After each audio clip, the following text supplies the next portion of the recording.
Hello എല്ലാ കൂട്ടുകാർക്കും എൻ്റെ പുതിയൊരു വീഡിയോയിലേക്ക് സ്വാഗതം കേട്ടോ കൂട്ടുകാരെ. എന്താണ് എല്ലാവരും വിശേഷമൊക്കെ? അപ്പോൾ ഗ്യാസൊന്നും കിട്ടിയിട്ടില്ല കേട്ടോ. എല്ലാവരും വേഗം ബുക്ക് ചെയ്തോളുണ്ട്. എന്താ വെച്ചാൽ 4 ദിവസമൊക്കെ ആയിട്ട്. അപ്പോൾ എനിക്ക് കിട്ടിയുമ്പോൾ എന്തോ സമരമൊക്കെ ഇരുന്ന കാരണം അത്ര കേട്ടോ വഴുകിയത്. അപ്പം നമ്മളെ ദോശയാണ് കേട്ടോ. മാവൊക്കെ നന്നായിട്ട് പൊങ്ങി വന്നിട്ടുണ്ട്. അപ്പം ഇന്നൊരു അടിപൊളി ഒരു കറിയുടെ ഒരു വീഡിയോ കേട്ടോ. അപ്പോൾ അതിലേക്ക് ഒരു മുറി നാളികേരം, ഒരു 4 കുഞ്ഞുള്ളിയും കുറച്ച് കറിവേപ്പില ഇട്ടിട്ട് ഒന്ന് ചോക്ക വറുത്തെടുക്കണം കേട്ടോ.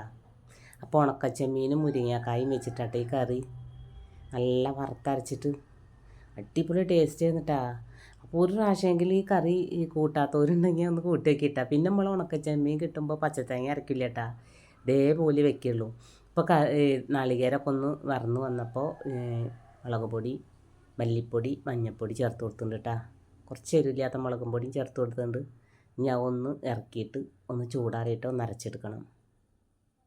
പിന്നെ 20 രൂപയുടെ ഒരു പാക്കറ്റ് ഉണ്ടല്ലോ, അത് മതിട്ട് നമുക്കൊരു കറിക്ക്. അപ്പോൾ ഒന്ന് വറുത്തെടുക്കണം കേട്ടോ. അപ്പോൾ ഈ ചെമ്മീൻ വറക്കുമ്പോൾ എങ്ങനെയാണ് മൂത്തെന്ന് അറിയാമെന്നൊക്കെ പറയുമ്പോൾ എൻ്റെ അമ്മയൊക്കെ പറയും, ആ മണം വന്നാൽ ഈ ചെമ്മീൻ മൂത്തുന്ന് കേട്ടാ, ആ മണം വന്നാൽ ഇറക്കി കൊടുക്കണം പറയും. അപ്പം മണം വന്നപ്പോൾ ഞാൻ ചെമ്മീൻ ഇറക്കി കൊടുത്തിട്ടുണ്ട് കേട്ടാ. പിന്നെ ഒരു ചട്ടി അടുപ്പത്ത് വെച്ച് കൊടുത്തിട്ട് ഒരു 2 ടേബിൾ സ്പൂൺ വെളിച്ചെണ്ണ ഒഴിച്ച് കൊടുത്തിട്ടുണ്ട് കേട്ടോ. അതിലേക്ക് ഒരു പിടി കുഞ്ഞുള്ളിയാണ് കേട്ടോ, തോല് കളഞ്ഞിട്ട് ചേർത്ത് കൊടുക്കുന്നത്. കുഞ്ഞുള്ളിയൊക്കെ ഒന്ന് നന്നായി വാടി വന്നപ്പോൾ 2 ചെറിയ തക്കാളിയും കൂടി ഒന്ന് ചേർത്ത് കൊടുക്കുന്നുണ്ട് കേട്ടോ. പിന്നെ ഇന്ന് വേഗം അടുക്കളയിലത്തൊക്കെ വേഗാണ്ട് തീരുന്ന ഗ്യാസ് വരാമെന്നൊക്കെ പറഞ്ഞിട്ടുണ്ട് കേട്ടോ. എന്താ ഏതാണെന്നൊന്നും അറിയില്ല. അതൊക്കെ ഒന്ന് വാടി വന്നപ്പോൾ ഒരു മുരിങ്ങക്കായ കേട്ടോ, ഒരു മുരിങ്ങക്കായും 2 പച്ചമുളകും കൂടി ചേർത്ത് കൊടുത്തിട്ടുണ്ട്. ഒന്ന് അതിൽ കൂടെ ഒന്നാണ്ട് ചൂടാക്കി കൊടുക്കാം കേട്ടോ. അപ്പം ഒന്ന് അടുക്കളയിൽ അധികം വിശേഷങ്ങളൊന്നും ഇല്ല കേട്ടോ കൂട്ടുകാർ, ഗ്യാസും ഇല്ല. അപ്പം ഒന്ന് വെറും കറിയും ചോറും കറിയും പപ്പടം തന്നെയായിരുന്നു കേട്ടോ. അത് പോരാളിയ നല്ല ടേസ്റ്റുള്ള കറിയായിരുന്നു ഞാൻ പറഞ്ഞല്ലോ. അപ്പോൾ ഇതുപോലെ ചെയ്യാത്ത കൂട്ടുകാരുണ്ടെങ്കിൽ ഒന്ന് ചെയ്ത് നോക്കുന്നുണ്ട് കേട്ടോ. അപ്പോൾ 2 ദിവസം കഴിഞ്ഞ ദിവസം മോനായിട്ട് മാണൂർ മലബാർ ഡെൻ്റൽ ഹോസ്പിറ്റലിൽ അവൻ്റെ സ്റ്റിച്ച് എടുക്കാൻ പോയിരുന്നിട്ട് പല്ലിൻ്റെ. അപ്പോൾ ആ പോകുന്ന കുറച്ച് കാഴ്ചകളും വിശേഷങ്ങളൊക്കെ കൂട്ടുകാരായിട്ടൊന്ന് ഞാൻ പങ്കുവെക്കുന്നുണ്ട് കേട്ടോ. അപ്പോൾ അത് കഴിഞ്ഞിട്ട് ഞാൻ ആ ഒരു വീഡിയോയും കൂടി ഇതിൽ ഉൾപ്പെടുത്തുന്നുണ്ട് കേട്ടോ. അപ്പം നമ്മൾ അരച്ചെടുത്തിട്ടുണ്ട്, അതും കൂടി ഒഴിച്ചു കൊടുക്കുന്നുണ്ട് കേട്ടോ. പിന്നെ പുളിയല്ല കേട്ടോ, മാങ്ങ തന്നെ ചേർക്കാൻ ശ്രദ്ധിക്കുക. അപ്പം മാങ്ങയ്ക്കൊക്കെ വില കുറവാട്ടാ. അപ്പോൾ ആവശ്യത്തിനുള്ള വെള്ളം ചേർത്ത് കൊടുത്തിട്ടുണ്ട്. മുരിങ്ങക്കായൊക്കെ ഒന്ന് വെന്ത് വരണമല്ലോ. അപ്പോൾ അതിലേക്ക് മാങ്ങ കൂടി ചേർത്ത് കൊടുത്തിട്ടുണ്ട് കേട്ടോ. ഒരു മീഡിയം സൈസിലുള്ള ഒരു മാങ്ങ, ഓവർ പുളിയില്ലാത്ത ഒരു മാങ്ങ കേട്ടാ, പാകത്തിന് പുളിയൊക്കെ ആയിട്ടുള്ള. അപ്പോൾ അതും കൂടിയിട്ട് തോലെത്തിയിട്ട് ചേർത്ത് കൊടുത്തിട്ടുണ്ടെങ്കിൽ ഒന്ന് കറിയൊക്കെ ഒന്ന് തിളച്ച് ഒന്ന് വെന്ത് വരട്ടെ കേട്ടാ. അപ്പോൾ നമുക്കൊന്ന് അടച്ചു കൊടുക്കാം. നന്നായിട്ട് കറിയൊക്കെ തിളച്ച് വന്നിട്ടുണ്ട് കേട്ടാ. അപ്പോൾ നമ്മൾ വറുത്ത് വെച്ച ചെമ്മീൻ ഉണ്ടല്ലോ, അത് ഞാൻ കഴുകി ഉണക്കിയതല്ല, അതുകൊണ്ട് തന്നെ ഞാൻ ഒന്ന് കഴുകിയിട്ടാണ് കറിക്ക് ചേർത്ത് കൊടുക്കുന്നത് കേട്ടാ. അപ്പോൾ അതൊന്ന് കറിക്ക് ചേർത്ത് കൊടുക്കുന്നുണ്ട്. പിന്നെ നമ്മളെ സപ്പോർട്ട് ചെയ്യുന്ന എല്ലാ കൂട്ടുകാർക്കും ഒരുപാട് നന്ദിയുണ്ട് കേട്ടോ. എല്ലാവരും എനിക്ക് സപ്പോർട്ട് ഉണ്ടാവും. വീഡിയോ ഒക്കെ ഒന്ന് കണ്ടൊക്കെ ഒന്ന് സപ്പോർട്ട് ചെയ്യട്ടാ.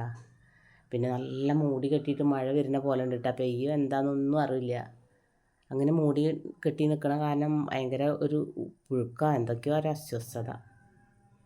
അപ്പോൾ ഒന്ന് ഇറക്കി കൊടുന്ന് വെച്ചിട്ട് ഒന്ന് കുഞ്ഞുള്ളി താളിച്ചൊഴിച്ച് കൊടുത്തിട്ടുണ്ട് കേട്ടോ. എന്താ കറി, സൂപ്പർ കറി. ആരെങ്കിലും ഇതുപോലെയൊക്കെ വെച്ചില്ലെങ്കിൽ ഒന്ന് വെച്ചിട്ടൊക്കെ ഒന്ന് കൂട്ടിയിട്ടാ, സൂപ്പർ ടേസ്റ്റാണ്.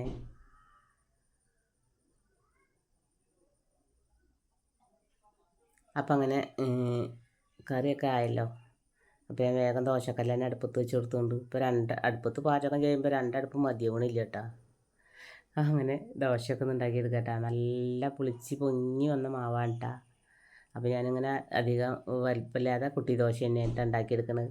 അപ്പം ഞാൻ പറഞ്ഞല്ലോ ഈ ദോശക്കല്ല് കിട്ടില്ല, ഓയില വെളിച്ചെണ്ണ ഇല്ലെങ്കിൽ. അപ്പം ഞാൻ വെളിച്ചെണ്ണയിൽ തന്നെ അത് ശരിയാക്കി എടുത്തിട്ടാ. അപ്പോൾ വെളിച്ചെണ്ണ വാട്ടിയിട്ടാണ് ഞാൻ ഉണ്ടാക്കുന്നത്, വേഗം കിട്ടുന്നത് കേട്ടോ. അപ്പോൾ ഇടയ്ക്കിടയ്ക്ക് ഉണ്ടാക്കണ കാരണം ഒരു പിടുത്ത കാര്യങ്ങളോ ഒന്നുമില്ല കേട്ടോ. അപ്പോൾ മറ്റുള്ള ഒന്നും ഇല്ലാത്തപ്പോഴും നമുക്കിപ്പോൾ ദോശ ഉണ്ടാക്കണ്ടേ. അപ്പോൾ പിന്നെ വെളിച്ചെണ്ണയിലുണ്ട് ദോശക്കല്ലും വിചാരിച്ചിട്ടുണ്ടാവും ഇനിയിപ്പോൾ കിട്ടാതെ ഇരുന്നിട്ട് കാര്യമില്ല എന്നിട്ടാ. അപ്പം അങ്ങനെ ഞാൻ ഏട്ടൻ ചാടിക്കാൻ വന്നപ്പോൾ ദോശയൊക്കെ ഉണ്ടാക്കിയെടുക്കുകയാണ് കേട്ടോ. അപ്പം ഞാൻ പൊട്ടുകടലയൊക്കെ അരച്ചിട്ട് നല്ലൊരു സൂപ്പർ ചട്ടിനി ഉണ്ടാക്കിയിട്ടുണ്ട് കേട്ടോ. അപ്പം ഞാൻ പോവുകയാണ് കേട്ടോ. അപ്പോൾ ജോലി ഭയങ്കര കുറേയായിട്ട് എവിടേക്കെങ്കിലും പോകുക കാരണം അവൾക്ക് ഭയങ്കര വിഷമമാണ്. അപ്പോൾ അവളും മുൻവശത്തുണ്ട് കേട്ടോ. അപ്പോൾ ഞാൻ മേലേക്ക് കയറ്റി, പിന്നെ മോളുണ്ട് വീട്ടിൽ. അപ്പോൾ അങ്ങനെ ഹെൽമെറ്റൊക്കെ ഒന്ന് ഇടട്ടെ. ഒരു പ്രാവശ്യം ഹെൽമെറ്റ് തിരിച്ചിട്ടിട്ടാ. ഈ ഹെൽമെറ്റ് ഇടാൻ വലിയൊരു ഇതില്ല. അപ്പോൾ മോനെ ഇട്ടാ കഴുത്തിലൊക്കെ ഇങ്ങനെ ഇതാക്കി തരിക. അപ്പോൾ ഹെൽമെറ്റൊക്കെ ഇട്ടിട്ട് പോവുകയാണ്. അപ്പം ഇനി ബാക്കിയുള്ള വിശേഷങ്ങളൊക്കെ ഒന്ന് കൂട്ടുകാർ ഒന്ന് കണ്ടു നോക്കിയിട്ടാ. പിന്നെ വീണ്ടും ഞാൻ പറയുകയാണ്, എല്ലാ കൂട്ടുകാരും ഒന്ന് സപ്പോർട്ടൊക്കെ ചെയ്യുക. നിങ്ങളെ അഭിപ്രായങ്ങളൊക്കെ കമൻ്റായിട്ട് അറിയിക്കുക. ഓക്കെ.